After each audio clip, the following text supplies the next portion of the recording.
La venganza será terrible. Vamos a hablar hoy, ya para salir de este exordio, de algunos personajes que coleccionaron cosas. Y vamos a comenzar con el duque Juan de Berry, que nació en 1340 y era hijo de Juan el Bueno, el rey de Francia, ¿no? El duque Juan de Berry no era de aspecto agradable, en realidad. Según las crónicas, era de baja estatura, muy gordo, y tenía las facciones, dice el cronista, de un cervecero, como si la profesión de cervecero incrustara unos rasgos en la cara del que la abrazare. Extraordinario, uno empieza a trabajar en la Quilmes y se le pone cara de cervecero. Bueno, este es un prejuicio contra los cerveceros del cronista. Pero en todo caso era de baja estatura, gordo y no muy lindo. Parece que Juan de Berry, el duque, no quería saber nada de guerras ni de vida militar, aunque a veces se entregaba a algunos saqueos para obtener bienes y contribuciones. Cuando no podía satisfacer su afán de enriquecerse por medios legales, no retrocedía ante las más viles extorsiones. Así que no solamente era feo, sino que además era un canalla. Era un hombre rico, pero no se limitaba a acumular su fortuna. Estaba obsesionado por dos pasiones. La primera, la construcción de castillos. Una obsesión que comparte que ha atacado a muchísimos nobles y a muchos reyes de la antigüedad, con gran perplejidad del pueblo, que veía cómo los dineros se distraían en construir moradas enormes y lujosas. Esa era la primera obsesión del duque Juan de Berry. La segunda era coleccionar cualquier cosa. Era un coleccionista. Entre los objetos que Juan de Berry coleccionaba se hallaban algunas reliquias, de las que poseía las más raras. Tenía la camisa de la Virgen, un diente, un incisivo de la Virgen, el anillo de compromiso de José. Maravilla. Eso es lo que tiene estas reliquias, son casi siempre anacrónicas, ¿no? Y una de las piedras, fíjese lo que tenía también Juan de Berry, una de las piedras que Jesús en medio del desierto había convertido en pan y que luego había vuelto a convertir en piedra. La tenía el duque de Berry, la mostraba a sus visitantes. Todos los vendedores de reliquias eran recibidos por el duque sin demora y en cualquier circunstancia. Venía un vendedor de reliquias a las 4 de la mañana, golpeaba la puerta. Venga, ¿qué vende? Ahí tengo, qué sé yo, la camiseta de Judas. Démela. Sin embargo, las reliquias, por venerables que fuesen, no eran lo más importante para los coleccionistas, no ya para de Berry, ¿no? Sino para todos. Los libros ocupaban casi la primera categoría, ¿no? De Berry también coleccionaba libros, había heredado esta pasión de su padre y la compartía con sus hermanos. Hay que decir que el duque no leía tanto como su hermano, que fue Carlos V, el rey, ¿no? Fundador de la Biblioteca del Louvre, que escribió él mismo de puño y letra en los miles de tomos que le pertenecían: este libro es mío, Carlos. Está bien, ¿eh? Sí. Ese libro que estamos habrá escrito. Sí, sí. Para el bibliófalo no. Pero está bien, bibliófalo, en vez de bibliófilo. Es una especie de bibliófilo pornográfico. Sí, claro. Colecciona un determinado tipo de libros. Determinada clase de libros. Que no son muy buenos, al decir de los críticos. Para el bibliófilo, la posesión del libro es más importante que el estudio de su texto. Bueno, naturalmente, ya hablaremos de eso. Y Juan de Berry fue un verdadero bibliófilo. Atribuía gran importancia a la belleza exterior de los tomos. También se contagió de una manía ineludible de los bibliófilos. Pedía prestados libros para hacerlos copiar y tenía una red de agentes que se encargaban de robarlos a quien los negaba. Es decir, jeteaba libros y después no los devolvía. Digamos de una vez que jamás devolvió un libro este hombre. El director de la Biblioteca Real de París reclamó una vez una Biblia, el secretario del rey otra y el duque de Guyenne un breviario. Parece que la abadía de Saint-Denis había empezado todavía en vida del duque a reclamar un ejemplar de las Crónicas de Francia que le habían prestado a de Berry. Pero el tipo se hacía el chancho rengo y no contestaba. Incluso, para no devolverlo, hizo incluir el libro en sus inventarios. Bueno. Cuando ya estaba en su lecho de muerte, Juan de Berry, su confesor, al que los monjes de Saint-Denis, los de la biblioteca, habían ganado para su causa, fue capaz recién ahí, en la confesión de la muerte, de vencer la terquedad del moribundo y le ordenó devolver los libros. Lo habrá amenazado, le dijo, si no devolvés los libros, te vas al infierno, dice, y total, si ahora ya te morís, le habrá dicho el confesor. Devolvéselo. No, decía el tipo, y al final se lo devolvió. Está bien. Al morir, en 1416, Juan de Berry pidió que le ubicaran todos los objetos de su colección alrededor del lecho, antes de morir, no al morir, antes de morir ahora sí. Difícil. Entonces estaba ahí, vio que esas cosas que tienen los moribundos, ¿no? Que sí. Entre las últimas palabras y esto, y pónganme todas las piedras preciosas, los libros, las reliquias, todo alrededor del lecho. Y entre otras cosas, había hecho construir 16 castillos, pero no se los pusieron alrededor del lecho por razones que no estoy dispuesto a revelar. Hemos dicho recién que el coleccionista de libros no los busca, digo, sin tener en cuenta el mérito de la obra. Pero está bien. Bueno, sería que uno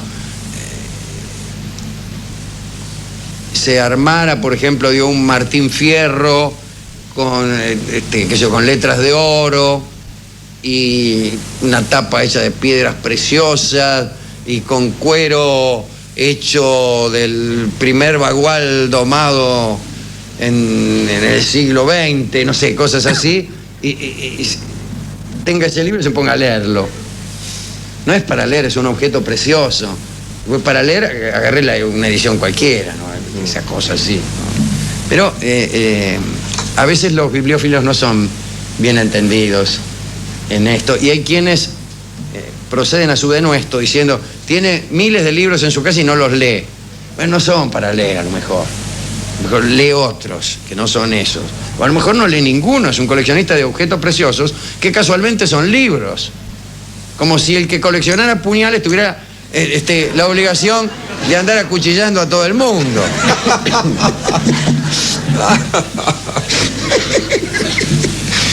Me gustó mucho eso que acabo de decir. Sin embargo, yo no he oído nunca a nadie decir, mire, todos los puñales que tiene y todavía no se cargó a nadie. Bueno, como dijimos, los coleccionistas de libros los buscaban sin tener en cuenta el mérito. El valor de los libros podía venir delimitado por la escasa tirada, porque eran libros de los que se habían hecho poquísimas copias, o el modo de la impresión, o el tipo de papel. Los más codiciados eran los manuscritos, y después ya en tiempos de la imprenta, bueno, naturalmente, cuando no había imprenta todos los libros eran manuscritos. Pero también las primeras ediciones de escritores de prestigio, ya en tiempos de la imprenta, ¿no? Los manuscritos iluminados también eran muy codiciados, quiero decir, los que tenían esas ilustraciones, lo que se llamaban miniaturas, ¿no? Que no querían decir que fueran chiquitos, sino dibujados con plomo, bueno. O los libros caligrafiados, ilustrados a mano antes de la imprenta. Bueno, ya se imaginan ustedes cuáles serían los libros más buscados. La historia de los coleccionistas de libros se remonta a la fundación de la biblioteca de Nínive por el rey Asurbanipal, un rey asirio que parece que era un degenerado, muy cruel, muy tirano y muy déspota, pero le gustaban los libros al tipo, y tenía alcahuetes por todo el mundo que iban a comprar libros. En aquel entonces, imagínense, estamos hablando casi de la primera biblioteca considerable que se recuerda, la de Nínive. Los venderían por nada los libros, ¿no? Las tablitas en las que estaban esos libros. Pero ese fue fue el primero que tuvo una gran biblioteca. Aristóteles parece que tenía también una colección privada muy frondosa, que al parecer sirvió de modelo para la biblioteca de Alejandría, aunque modelo, ¿qué es servir de modelo para una biblioteca? Una biblioteca es siempre una congregación de libros. ¿Qué voy a decir yo? Que, por ejemplo, usted entra a mi casa y ve que tengo ahí 3 libros, ponele, y arriba un estante.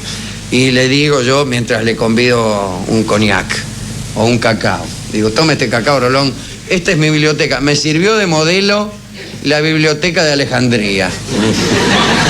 ¿Cómo? Sí, yo leí que en Alejandría, en Alejandría había un lugar que se llamaba el museo y otro lugar vecino, donde se amontonaban casi 700.000 volúmenes, y dije, he ahí un modelo a seguir. Entonces, tengo 3 libros. Puso el estante. Y ahí puse el estante. Aquí está mi señora que no me deja mentir. Bien, el caso es que la biblioteca de Alejandría efectivamente llegó a contener 700.000 volúmenes de papiro. Grandes coleccionistas de libros fueron Richelieu, el cardenal Richelieu, Mazarino, Humberto Eco colecciona libros antiguos. Antonio Carrizo es un gran coleccionista de libros. Es un bibliófilo, no es que tiene libros que se... Tienen esos libros también, por ahí. La colección austral, la biblioteca austral, ¿se acuerda? Que estos libros no muy cantores, pero que tenían unos títulos formidables, no sirve para bibliófilos, es para leer. Bueno. Durante el siglo pasado, el bibliófilo italiano Rio Caselli dedicó 25 años de su vida a coleccionar los libros más aburridos del mundo. Hizo una biblioteca con libros aburridos. Con ese fin, revisó y seleccionó todo lo que pudo hasta que completó 8.000, mejor dicho, se juntó con 8.600 volúmenes dignos de ser incluidos en su biblioteca.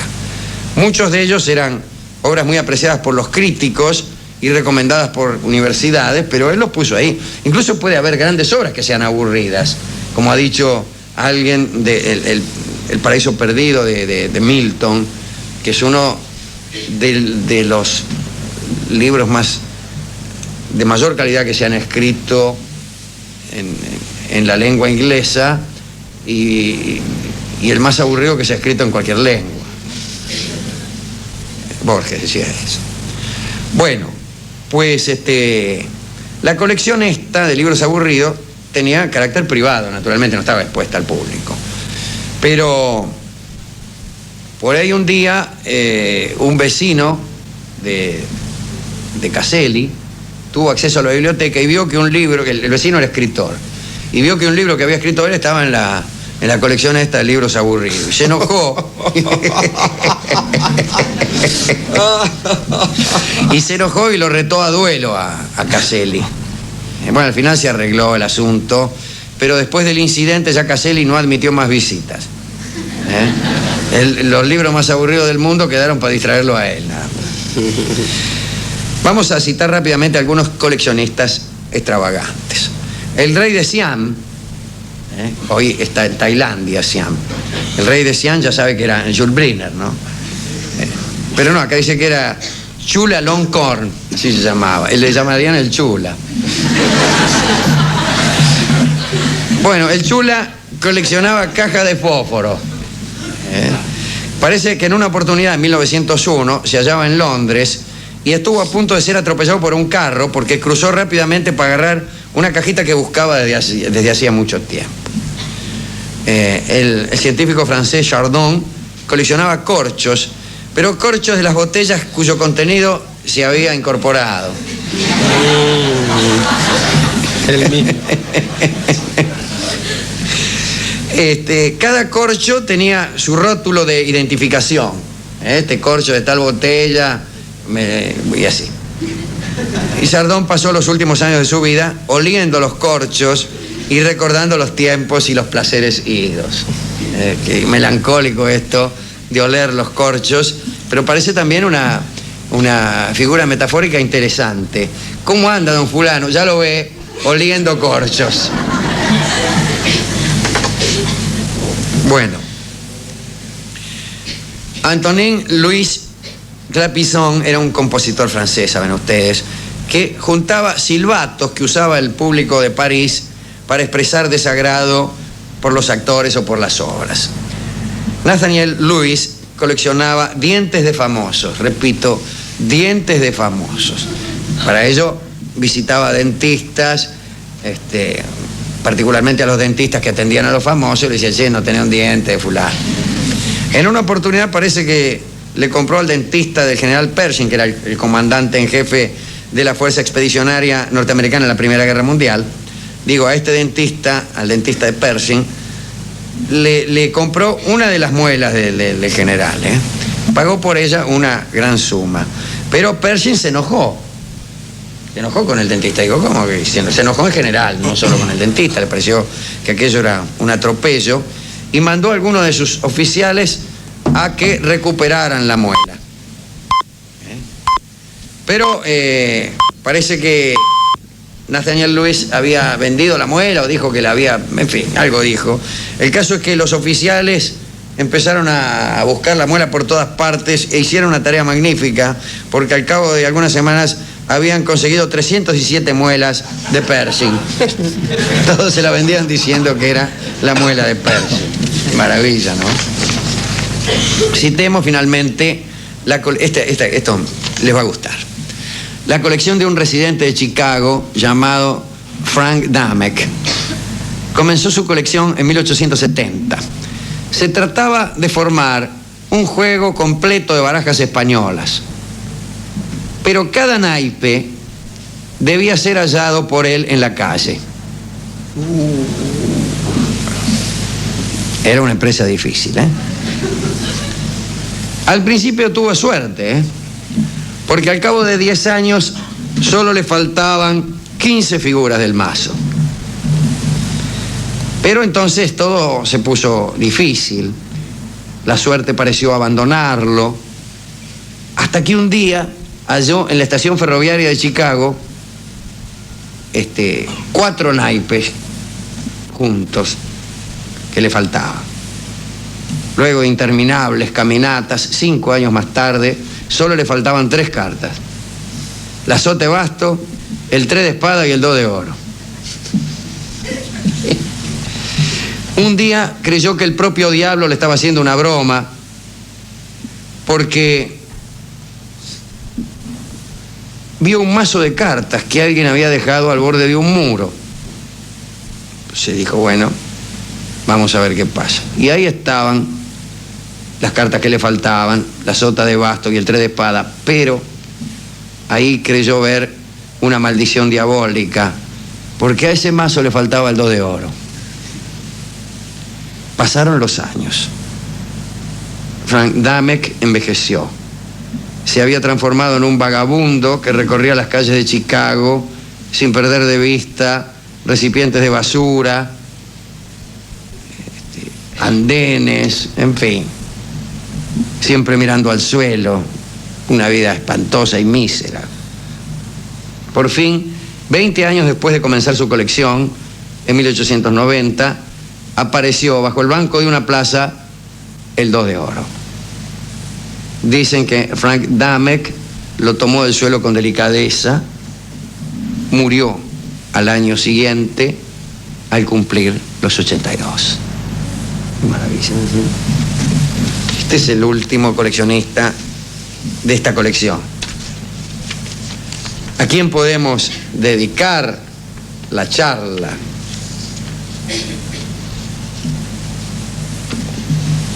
Me gustan los del principio, los que coleccionaban pensamientos, los que juntaban ideas, conceptos.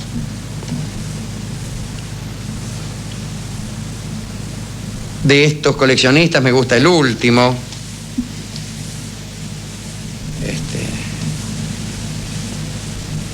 No hay ningún otro ninguno.